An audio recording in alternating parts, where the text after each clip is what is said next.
Hey, assistant coach, how are you guys doing? It's me, Johnny Sports, and today we are finally doing the Premier League predictions video. Yes, I know match day 1 has already happened, but honestly, does that really impact my rating of these teams? No, it doesn't. So in today's video, guys, I am very excited to bring you my Premier League predictions. Last season, I actually did really well, so maybe this season I'm gonna get everything quite correct again. Let's hope I do. I hope you guys enjoyed this video. If you do, please make sure to hit that like button, subscribe if you're new, and at the same time, of course, let me know your predictions in the comments down below. And however you feel about my predictions today, make sure to leave your opinions down below in the comments again, because I will go through every single comment and read through them and respond to a couple of you guys. So yeah, let's get into this. At first, in the 20th position, we have Sheffield. Why, you ask? Because their team, their squad just isn't good enough. And if you look at anyone else's Premier League predictions, pretty much everyone has Sheffield in the 20th position. I have not seen a single person predict Sheffield to be outside of that 20th position. So everyone kind of agrees Sheffield is probably going to drop, and I think they themselves also know this. They will just be happy to come into the Premier League, get that TV money, go back to the Championship and keep building. That's at least what I am expecting from Sheffield. Maybe they should focus on trying to get some of their younger players to play some more in the Premier League and show themselves, so that they can maybe sell them on in the future for a lot of money and get even more money into their squad. In the 19th position, I have Southampton. Now, the reason why I have Southampton in here, and which might be coming shocking to a lot of you guys, is because I just don't feel that this team has moved forward in the past years. I feel like they have been stagnating and nothing has really happened with this squad. In terms of transfers, I don't see anything that excites me. I just don't see the squad doing as well, and I feel like the morale of this team at some point will come crashing down. At some point, these players just keeping on playing against relegation. At some point you just break down, and I feel like this season could be it. And I know this is a bold move for me to put Southampton into the relegation zone, but that's what I believe is going to happen, because I've seen so many other teams strengthen their squads, and I don't believe in this theory that just because Fulham has bottled it last year, every other team that spends huge amounts of money will bottle it as well.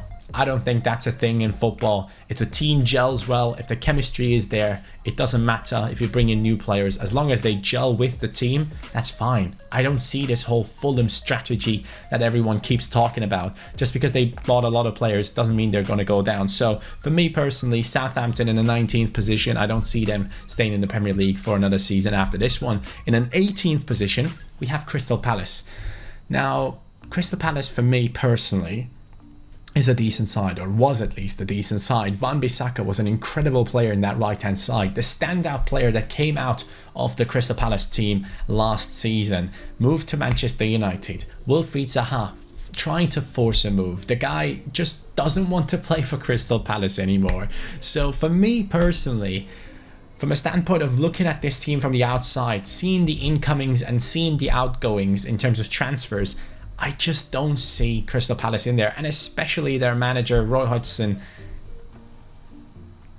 No, it's just a no for me. The guy, you might have had your time, bro, but it's over. I see Crystal Palace going down. So those are the 3 teams I personally think will be going down. It's Crystal Palace, Southampton, and Sheffield. Now, the team that just about prevents getting relegated is Brighton, and I might be wrong here. Brighton might be going down. They might even be higher up the league table. It really depends on how their team plays in this upcoming season. With a player like Trossard that they have brought in, they have definitely strengthened their squad, and they have a lot of good players that last season didn't perform as well as I expected. Like, for example, Jahan Bach.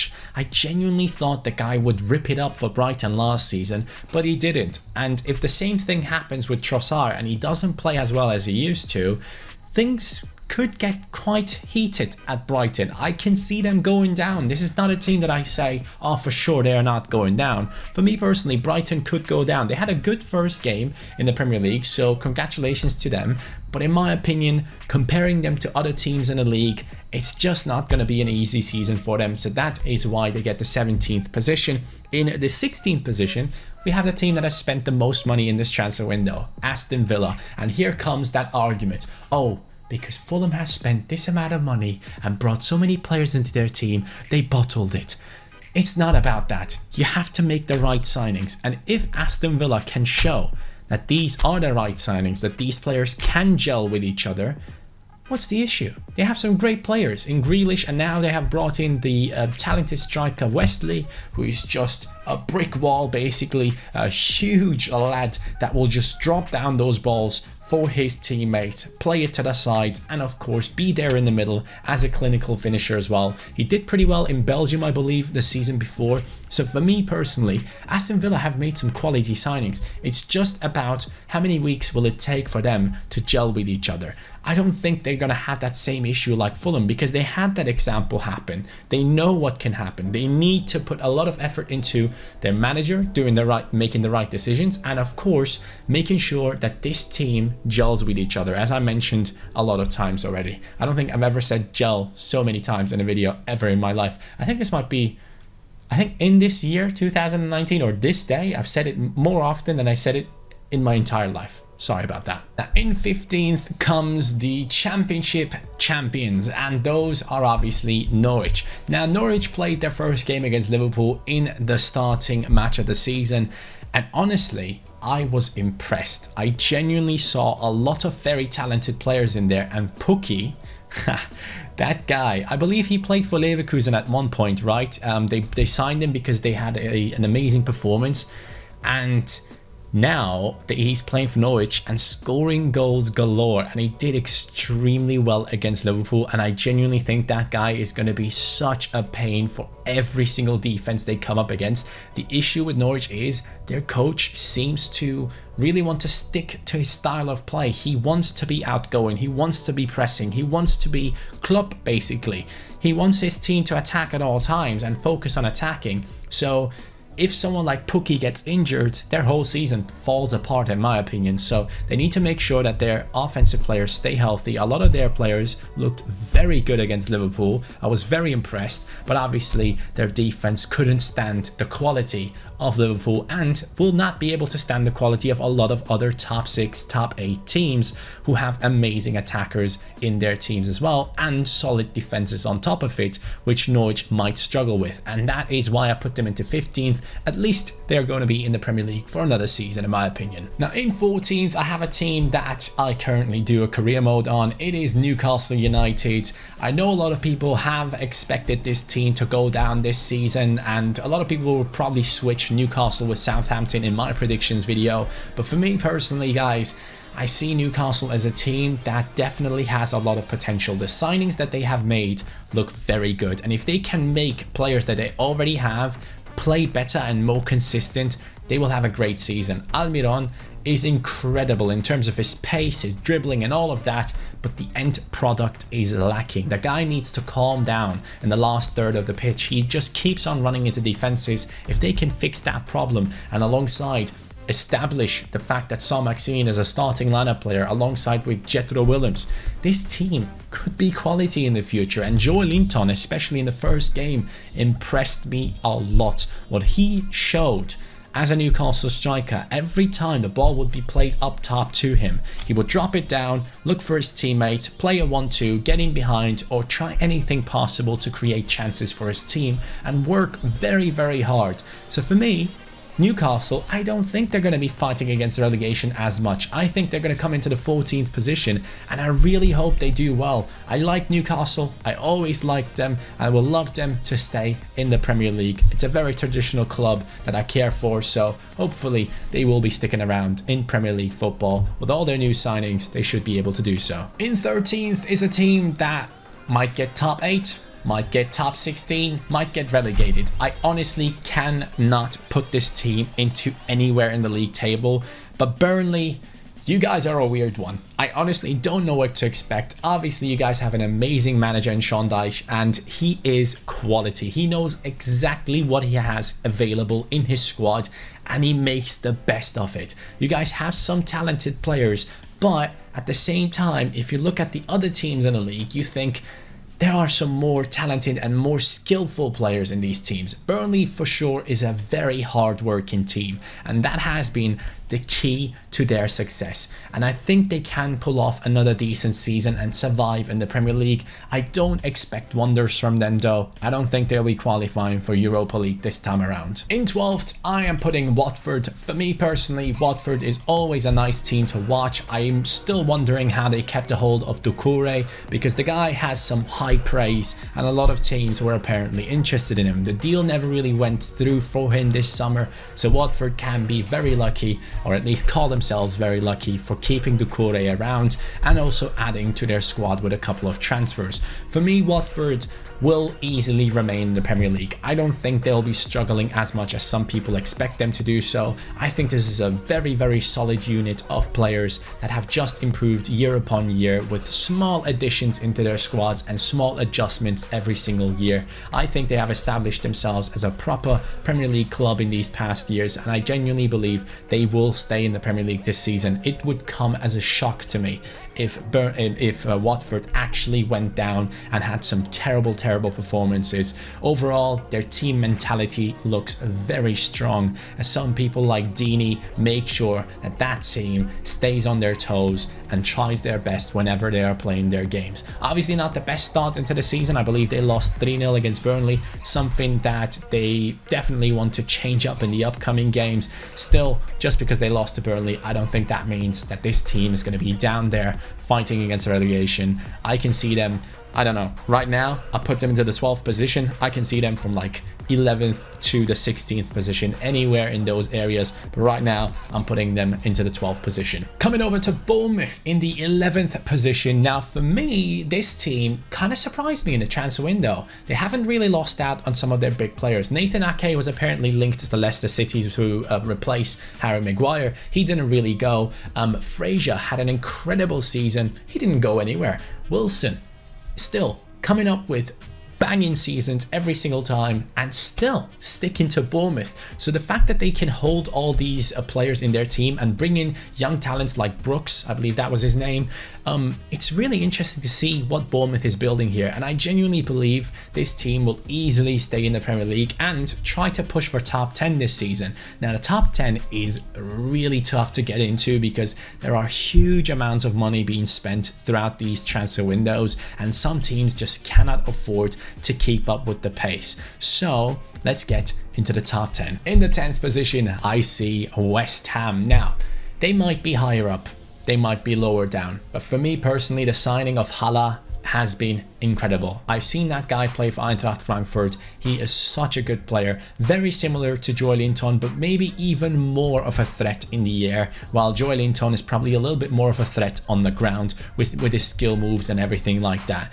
Haller is just a target man to its perfection. The guy is a very hard-working player that tries his best for his team and tries to get other people involved at the same time. Has gotten a lot of assists at Eintracht Frankfurt as well, so definitely not one to basically stick to the ball and never give it over to his teammates. And at the same time, they have brought in people like Fornals, who is a huge signing. I just didn't see that coming. I'm very impressed with what West Ham are doing, and at the same time, they also kept really good players from last season. Felipe Anderson is going to have yet another season showcasing his talents at West Ham, and I just don't see this team doing as bad. If I see any weaknesses in this team, it's definitely the defense. Diop is a talented player, but is he ready to be the leader of a defense? I don't think so. So for me, that West Ham defense needs a little bit more of an improvement. Maybe they will try and fix that in the January transfer window, but at the moment, West Ham for me in the 10th position. After that, probably one of the best midfields in the Premier League. We have Maddison, Tielemans, NDD. There we go. That is Leicester. Leicester in the 9th position for me. Even though they lost out on Harry Maguire, they have some quite talented players coming through to try and replace him, especially that young Turkish lad playing in the centre-back position for them right now. Hopefully he will do well enough. Hopefully he's the next big thing for Leicester, because I really like watching Leicester play. Jamie Vardy up top with Maddison, Tielemans, Tielemans and Ndidi behind him. That is just a solid midfield. Players that can do it all. Obviously Maddison, extremely skillful on the ball, great passer of the ball and a good finisher as well. And then you have behind him Tielemans, who can rip long shots for days, has some great movement, and of course Ndidi, who can take care of that defensive work rate in that midfield. I personally feel like Leicester is a very exciting team to watch. For me, when I know that Liverpool is going to be playing against Leicester, I know that I'm about to watch a great game that goes back and forth at all times, and it's just entertaining. Leicester definitely one of the most entertaining teams in the Premier League, with one of the most strongest and most potential midfields, or a team that has the most potential in their midfield to be even better in the future in the Premier League. In my opinion, Leicester 9th in the upcoming season. In the 8th position, we have Everton, who have made some very interesting signings in this transfer window. Moise Kean has joined in. No one really expected that one to happen. Everton fans must be buzzing about this one. Iwobi joined in, who a lot of people seem to underrate, I guess, because if you look into his statistics, Iwobi is actually class, or has been class for Arsenal in the last season, and I genuinely believe if he gets starting lineup playtime, he can do some damage. Just imagine Richarlison, Iwobi, Moise Kean. Great attack. Honestly, it is looking very interesting for Everton with Sigurdsson behind those three.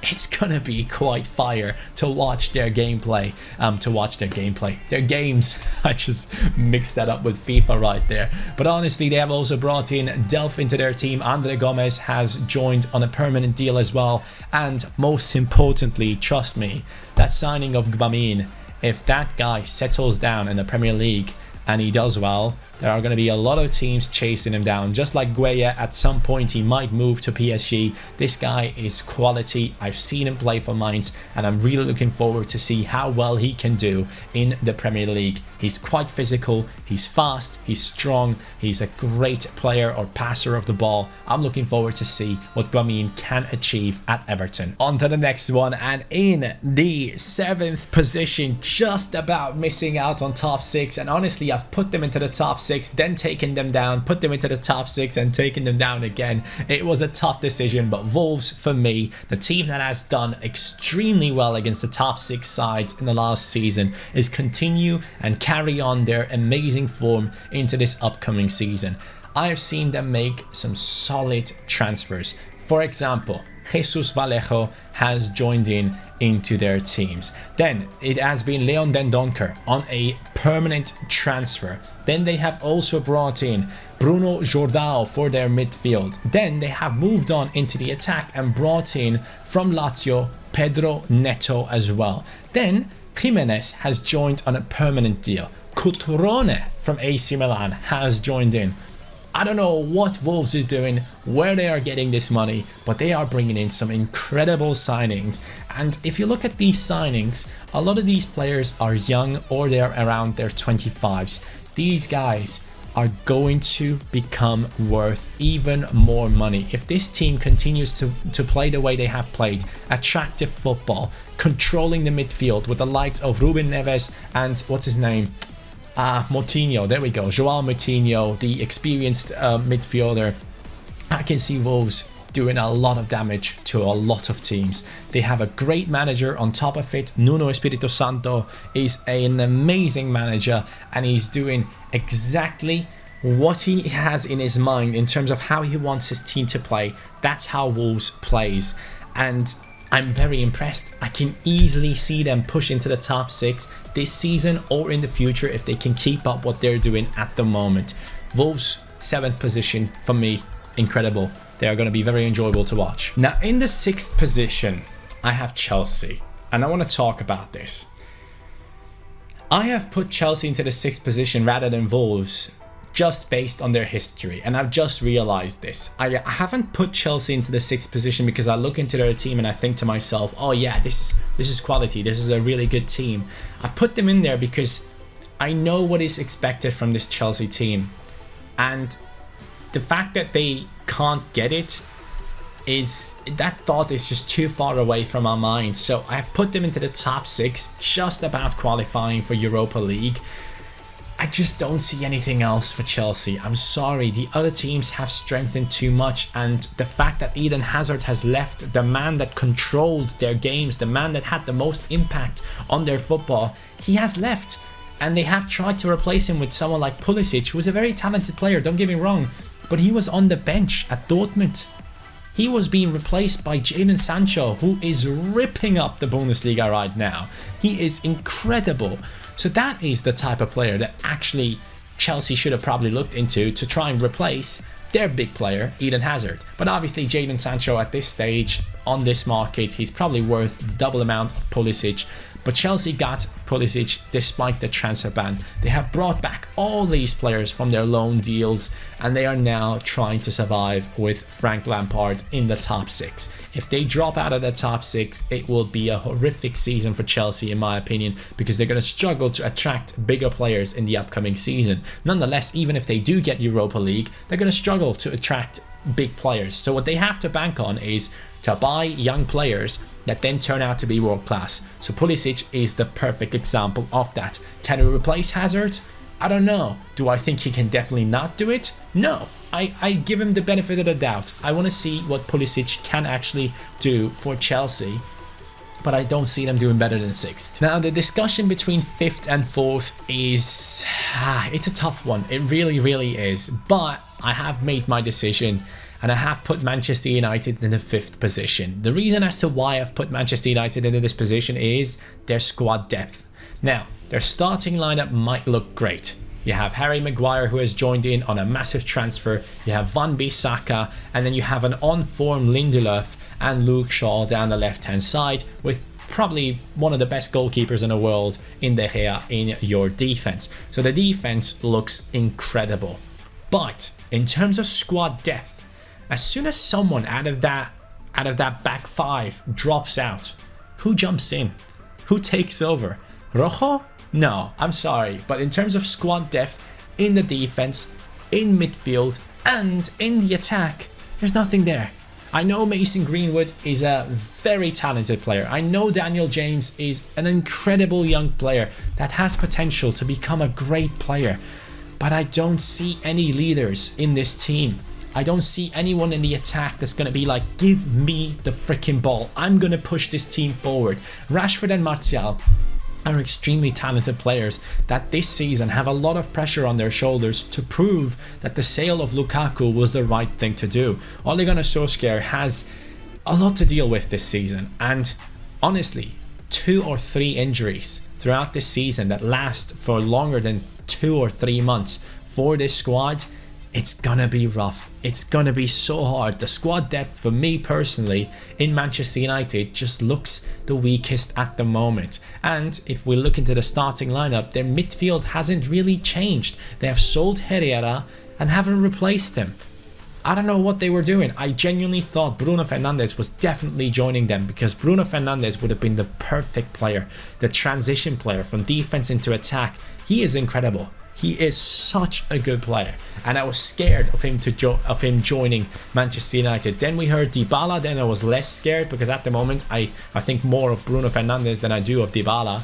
But it was scary to see all these amazing players linked to Manchester United, and at the end of the day it didn't really work out. So their midfield is a bit scarce. I need to see Pogba do what he was supposed to do. I need to see Pogba get an incredible season in, a better one than he had last season, with less penalties preferably. So let's see what Manchester United can do. They can easily drop or go higher up into the 4th position and get Champions League football if they have consistency and basically spare themselves from injuries. But for me personally, right now, Manchester United in terms of squad depth don't really look too good, and they stay in the 5th position. Then we go into a team that has said, oh yeah, we don't have any money, but let's just spend 70 on Pepe. So Arsenal in 4th, right where they belong. Arsenal about to get some more Champions League football. They have made some quality signings. Let's be real.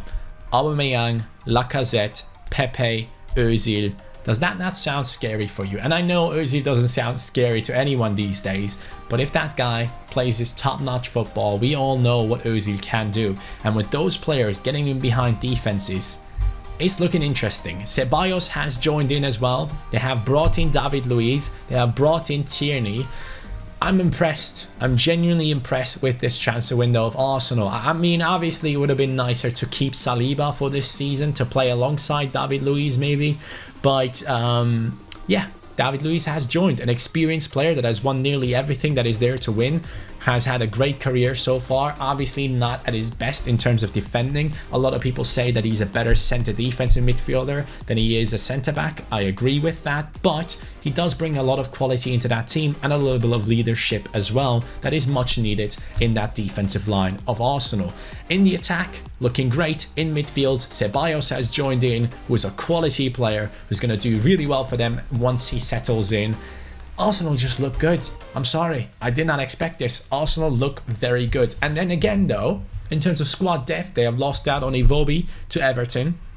If players get injured, they have to rely on kids. Willock, all these guys, Maitland-Niles, they have to rely on these kids. So it's going to be tough. If players get injured in a starting lineup, the same as Manchester United, it's going to be very hard for Arsenal. It was basically a coin toss for me between Arsenal and Manchester United because both seem to have similar issues in my opinion. But I feel like Arsenal have strengthened exactly in the positions that they definitely and desperately needed players for. The centre-back position, the left-back position, the centre midfield with Ceballos, and then in the attack with Pepe. If all these players stand on the pitch, Arsenal are going to be a quality side, and I think they're going to come in fourth. Next up is Tottenham. Yes, Tottenham comes in third. Basically, good signings, great team, amazing manager, and they know exactly what they're doing. Christian Eriksen, though. Hold up a second. If Christian Eriksen leaves this Tottenham team, I don't see them in the top three. I genuinely don't see them in the top three. I could easily see this team drop down even lower because I don't know what to expect from Lo Celso. I know Lo Celso has been brought in to replace Eriksen, to be that midfield man that does the attacking, that gets the assist, that gets the goals. But for me, I just don't see it yet in that guy. Ndombele, surely a massive signing. I think he's going to do incredible for Tottenham. But Eriksen is so key to the play of Tottenham, and you saw it again on the first Premier League day. Until he came in, Tottenham were losing. He came in, they scored 3 goals, and he was doing everything in that midfield. He's the midfield maestro, and they just don't have that replacement yet. I don't know if Lo Celso can do it, but if Eriksen stays, Tottenham definitely remains at the top 3 in my opinion. I see them as an incredibly strong squad, and I don't see them dropping even lower than that if Eriksen stays. If he does go, I could see Tottenham dropping down to 5th. It is very possible. I don't know what's going to happen with Eriksen. I expect them to come in into the 3rd position. Now, the easiest decision out of all for me personally, as a Liverpool fan, I just don't see us doing it. I see us coming into the 2nd position and focusing on Premier League. So Liverpool 2nd, Manchester City 1st. That is my prediction, guys. City is just too strong. Anyone debating that City is not going to win the league, you have to be out of your mind. You just have to.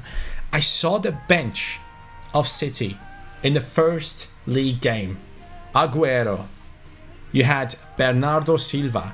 You had incredible players on the bench. It is just Cancelo. It doesn't make sense. Gundogan. What is this? They have literally 2 teams that could be winning the Premier League title. I'm not joking. You could replace all of the players in the starting lineup with the ones on the bench, and genuinely this team would still go for the title because of Pep Guardiola and the way that they play and the amount of pressure they put on their opponents and the way they build up their attacking football with the runs that they make in behind.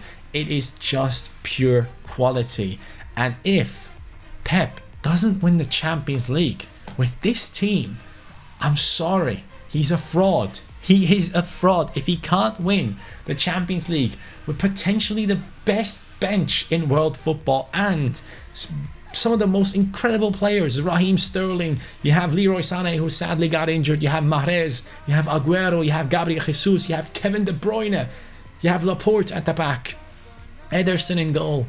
This team is nuts. I'm sorry, there's no way for Liverpool to win the league title because in terms of longevity, in terms of rotation, in terms of squad depth, City just beats us in all of the categories. Yeah, you know, in like knockout matches, yes, we might beat City. We might be the ones that go further in the Champions League, and that is going to be the hope for Liverpool, to go and get that title again, to go after the Champions League title again.